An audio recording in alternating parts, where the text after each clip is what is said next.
Well, you're exactly right, Sean. The president has demonstrated failure of leadership. I'm looking currently at the Cup, Cap, and Balance program. I was on the phone with Senator Jim DeMint from South Carolina last Friday. I'm working with my colleagues. Right now, I'm a no on raising the debt ceiling. I'm a no. And I think until I can see a very serious proposal put in front of the House of Representatives, I can't vote for it because business as usual is hurting the United States of America. I see no serious prospects for cutting, certainly not from the Obama administration. And until I see something that has serious cuts, I can't give a vote. Jim DeMint is supporting this and pushing this along with Orrin Hatch in the Senate. You're pretty close with Jim DeMint. If he's supporting it and he can come up with a plan, does that make you more likely to support it?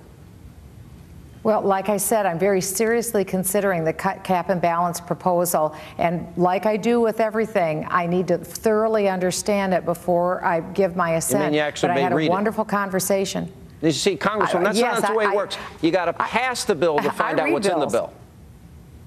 According to Speaker Pelosi, not according to me. All right. Good to see you, Congresswoman. Congrats on your new polls, and thanks for being with us. Appreciate it. Thank you, Sean. Now, coming up, you just heard from GOP presidential candidate Michelle Bachmann. Coming up next, we'll speak with former Speaker of the House Newt Gingrich. Fresh off a trip to Iowa, the former Speaker will be here to explain how the recent staff troubles within his campaign might affect his run for the presidency. Plus, Bristol has a brand new tell-all book that hits on everything from her famous mother and her infamous former fiance. She joins us live in studio. That and much more coming up straight ahead. Now, no one said the road to 2012 was going to be a smooth one. Now, despite the fact that he just had about 18 campaign workers walk out the door due to what he calls, quote, a fundamental disagreement, Newt Gingrich has not let this setback slow him down. On the contrary, the presidential hopeful is still out on the trail. He's given speeches, preparing for more debates, and even spending this past weekend in the all-important electoral state of Iowa, while continuing to insist his unique, ideas-based strategy will win him the Republican nomination. So does the former Speaker have what it takes to shake up the already crowded 2012 Republican field? And joining me now is the man himself, GOP presidential candidate, author of the brand new book, A Nation Like No Other, Why American Exceptionalism, or Why It Matters. It's on Amazon.com. Mr. Speaker, welcome back, sir. It's good to be with you. I know a lot. It's interesting to watch the pundits and the critics, you know, declare your candidacy over because you had a disagreement. Why don't you explain what it means to you? Why did you have the shakeup and fundraise? Go ahead. I was to say, you were with me in 1994 in Atlanta. Yes, I was. And you will remember that there was nobody that year who thought we were going to get to be a majority. You were covering us in 1995 when the government closed down for a few days over the budget fight. And people said it was a terrible mistake, and nobody would have predicted that in 1996 we'd become the first re-elected Republican majority since 1928. So I start from the standpoint I've had consultants and pundits over my whole career raising questions because I try to do things I think are right, and I don't particularly do the familiar or the traditional. Well, right now we're in a situation where we had a very profound disagreement. I think things like my new book, A Nation Like No Other, is really important because it puts in context, for example, today's really, I think, somewhere between alarming and disgusting report that the Obama administration is going to hire secret patients to call doctors and pretend to need help and then report on whether or not the doctors do what they decide is the right thing. Now, the idea of your own government hiring people to spy on you, the Founding Fathers would have found that the kind of thing they rebelled against when the British government was doing it. So I went back to the beginnings. I went back to the Constitution, the Declaration of Independence, the Founding Fathers, the Federalist Papers, and I tried to outline for the mess we're in now, what would they tell us? And frankly, it would be very bold medicine and very different from the Washington establishment. When you say you're not going to run something that's familiar or traditional, you know, usually the campaigns have a certain ebb and flow to them. And you start in Iowa, you go to New Hampshire, you go to South Carolina. People have tried to buck that trend. It historically has not worked. You're not talking about not running that type of race. You're talking about the campaign in general. What do you mean? Well, as you pointed out, I was just in Indianola, Iowa on Saturday in Des Moines. We have 16 days scheduled in the next 2 months to be back in Iowa. We're going to be in New Hampshire and South Carolina.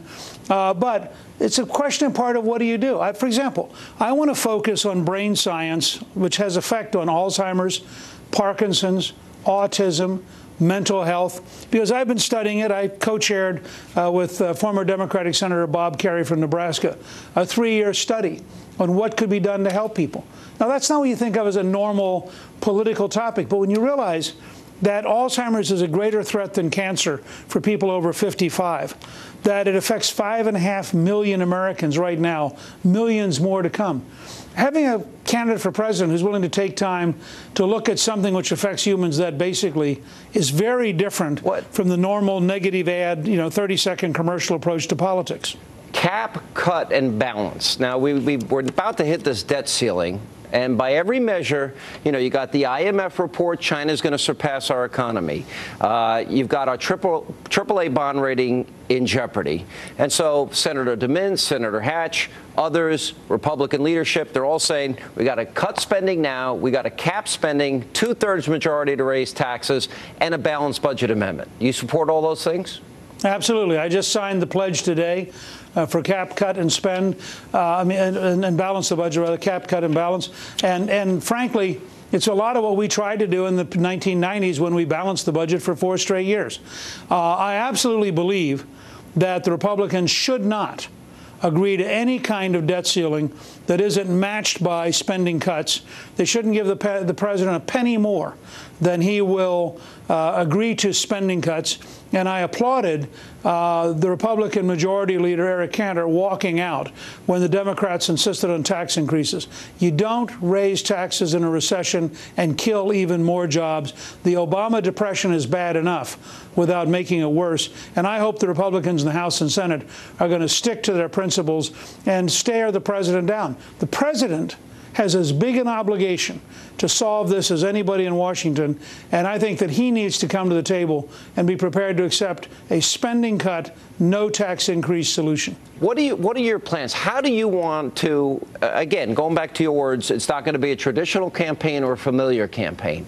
When do you expect that you would like to see things start breaking in your direction? In other words, people taking notice of your solution-oriented campaign, your ideas standing out, for example, among a lot of really strong candidates in this primary?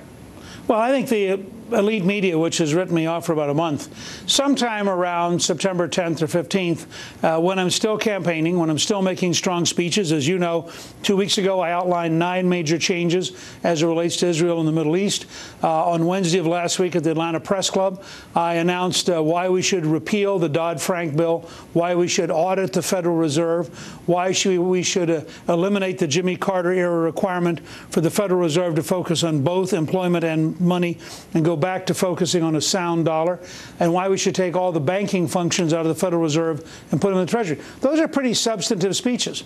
And I think you're going to see over the next 2 months a series of speeches, each outlining a major reform. For example, replacing the Environmental Protection Agency with a brand new Environmental Solutions Agency on fundamentally different standards, working on more job creation, developing new approaches to replace the current unemployment system with a training system for workers. So if we pay somebody for 99 weeks, we get something back as an investment, not just as a subsidy for doing nothing. I think these kind of solid, substantive proposals will eventually make a dent. And I think, frankly, going to Iowa, going to New Hampshire, going to South Carolina, on to Nevada and Florida will make an impact as people realize that I'm very serious about this, just as in 1994 I was very serious about the contract with America. All right, Mr. Speaker, we're going to continue to, I'm going to see you out there for the straw poll in Iowa. And you owe me 1 fried Twinkie and 1 fried Oreo, period. That'll be great. I'm asking from every candidate a fried Twinkie and a fried Oreo. I'll get them for you. All right, thanks for being with us. And coming up.